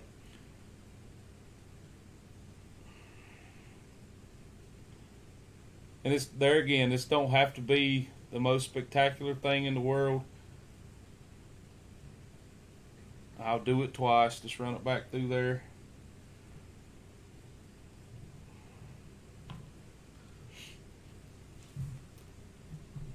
Now, what you've basically done here is you took the flex out of the hook in the middle. Shut the I camera. hope you guys can see They're this. asking for you to put it up there close. Or you won't cut it again. No, we got plenty. No, I was talking about cutting the excess off of his knot he just tied. it don't matter. They can see that.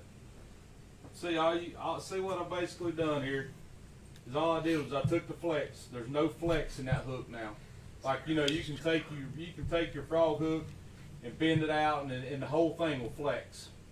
Well, now by closing up that gap with that braid, it took out the flex. Then let me see if we got a pair of pliers. Bend them up a little bit. Yeah.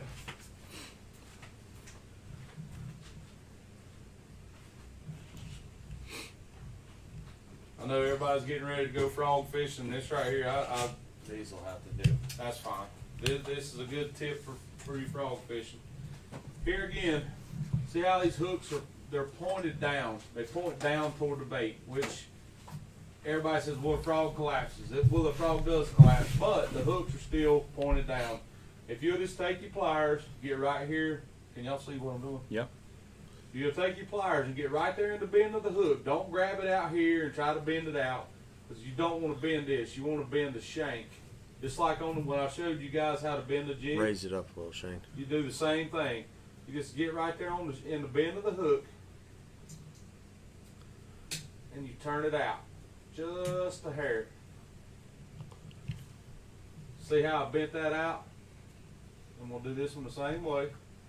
But it's crucial to do this in the bend of the hook. Don't get it up there where the barb is, or none of that stuff. Now, it's funky looking, but here's what you've done. Now you have opened this hook up to where the hook is laying on top of the bait, and your hooks are pointed up. Now, when your frog collapses, you have twice the amount You got more bite in of your bite hook, right here in the bend of the hook, and that's what you want. That's going to allow you to hook up more fish, and also the big thing is it's going to keep them on there a lot better for you. Now, the Now- worst thing that can happen is when one giant flushes it and you set the hook and the frog come flying back That's at right. you. And for you guys that see this little, like I said, this little deal right here, it's even better if you'll take and put your little super glue on there and let it dry.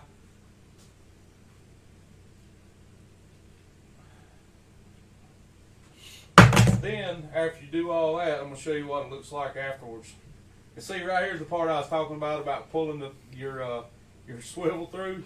That's too difficult to do if you don't do that thing while it's tied.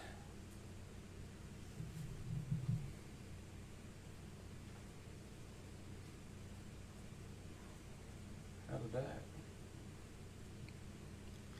He done tore up my brand new frog. I know somebody that owns a tackle store.